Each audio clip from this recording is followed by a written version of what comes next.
Natalie MacNeil, and you are watching She Takes on the World TV, your weekly dose of soaring inspiration and practical advice for your business and your life.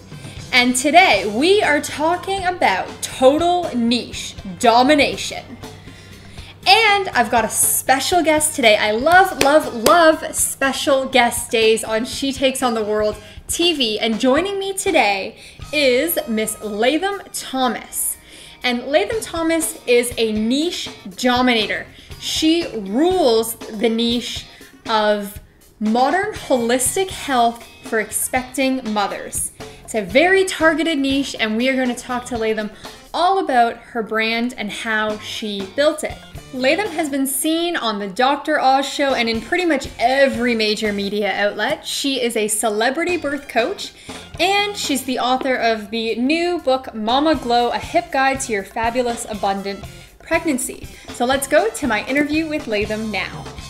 Hi, Latham. I am so excited to have you here because I've been seeing you absolutely everywhere.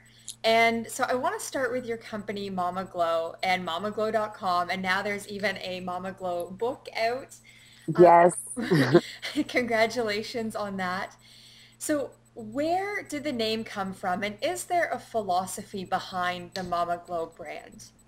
Sure. So Mama Glow is really a way for women to connect with their bodies on a level that's not only physical, but emotional and spiritual. It's about finding, fine-tuning balance in our lives and looking at this, the space of pregnancy being that portal for women to blossom into their best selves. It came from the experience of my own pregnancy with my son, who's 9.5 now. Wow.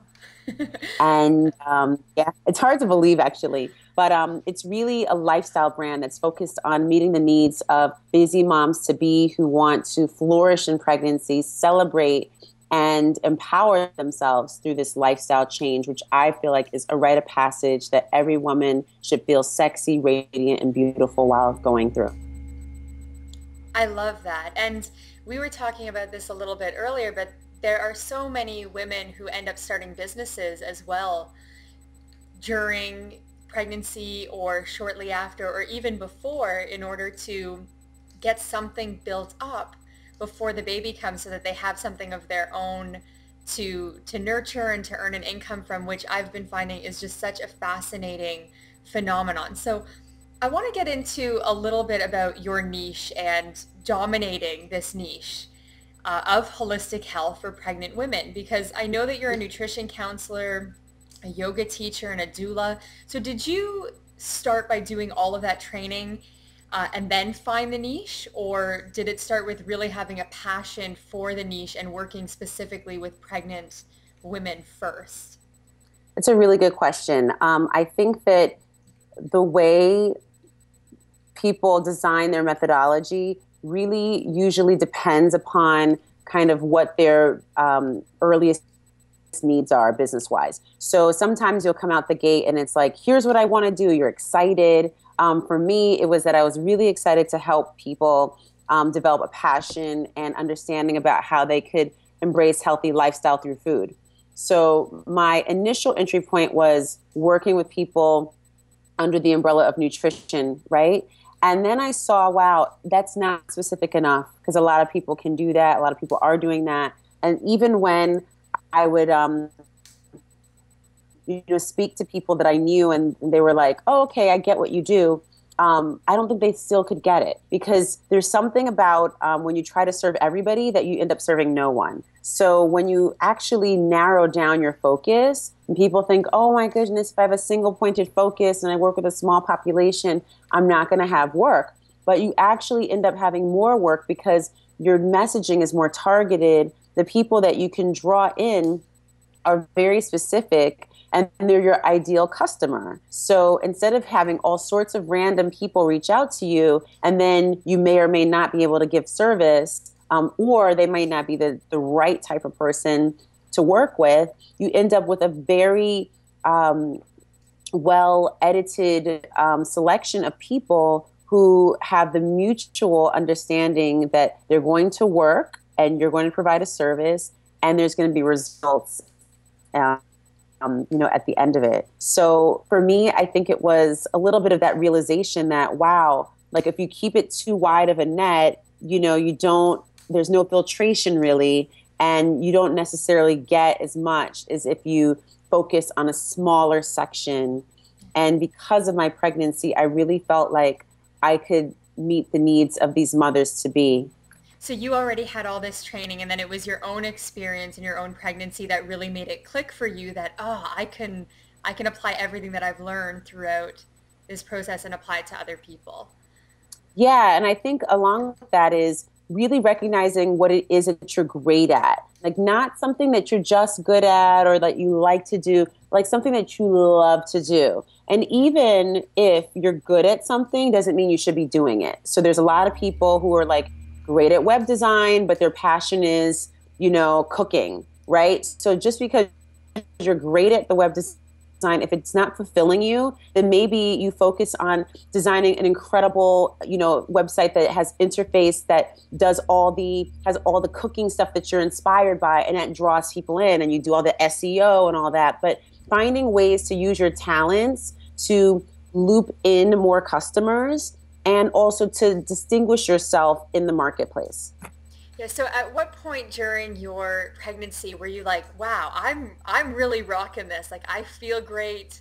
I'm doing this right. I've got to pass this on to other people. Like was there a point where you thought I could really do this? Yeah, I mean there definitely was. At first I didn't know it would be a business, and I certainly didn't think it would be a book at the time. I thought that when I saw was a need, like living in New York City where you have access to everything, anything could be, delivered at any hour of the day, and, every service is available to you. I was like, how come there's no one to hold your hand and guide you through this process? How come I have to like search through a telephone book, which I don't even think exists anymore. But at the time, telephone book, I was, moving through to get information. And I was like, nobody can answer any questions. None of my peers are going through pregnancy. So I was like, I've got to make this easier for women, and for women who want to live a more holistically based lifestyle during this time, who are getting all sorts of information which is incorrect and who are proving their doctors wrong. And I was proving a lot of physicians wrong. And they were like, well, you should just write this stuff down and, share it with people. And so I started to. But I think it was like at that point where I was like at a loss for where to look, that I decided I've got to figure out a way to make this accessible for women. And I'm going to have to do that because I have this true entrepreneurial spirit where if something doesn't exist and I see sort of a need, I just go ahead and do it. So, it's part of the, taking on the world, Yeah. Yes, you are the epitome of that. But that's really what it's about, I think. When you have a turning point where you see, wow, there's some space, and you look around and nobody's, sort of focusing their attention there, then that it's your responsibility to like strap on your boots and get to work. And the money can't not come if you're committed to service, Ooh, I love that. So what's next for you? Oh, wow, that's a great question. Well, we are working on the other initiatives within Mama Glow. We have, along with our service model, we have 3 outside initiatives, which are events platforms. So we have an advocacy.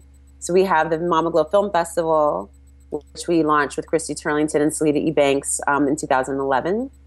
Amazing. We have the Mama Glow Salon Series, which is a platform for conversation, cocktails, discussion around reproductive health, child health, et cetera, where we highlight books and speakers and et cetera. And then the Mama Glow Icons, which is really like looking at women who are making remarkable change in the world as mothers and who live the principles that I really talk about in the book. And so we're launching our first Mama Glow, I would say gala. I wanted it to be a luncheon. It looks like it's going to be like a nighttime big black tie event, which I'm really excited for in May.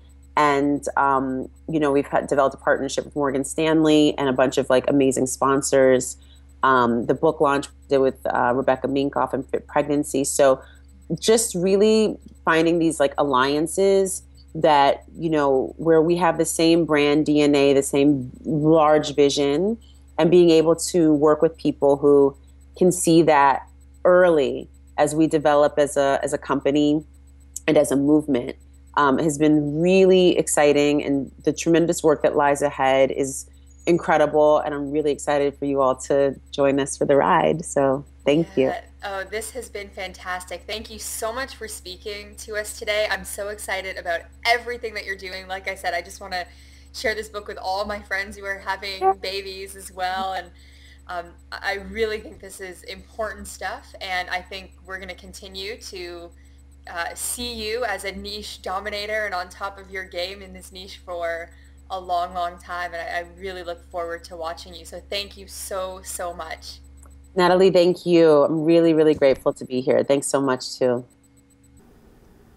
You can connect with Latham Thomas at www.mamaglow.com. And if you're expecting a little bundle of joy, you can pick up her book as well on Amazon.com. Thank you for watching this episode of She Takes on the World TV, and I will see you next time.